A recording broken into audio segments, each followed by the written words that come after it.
நல்ல சங்கீதம். ஓசையெல்லாம் தீர்ந்து போனால் ஏது சங்கீதம்?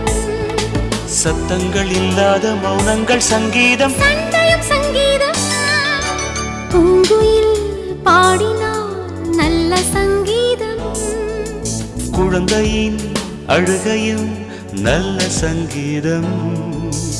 ஓசையெல்லாம் தீர்ந்து போனால்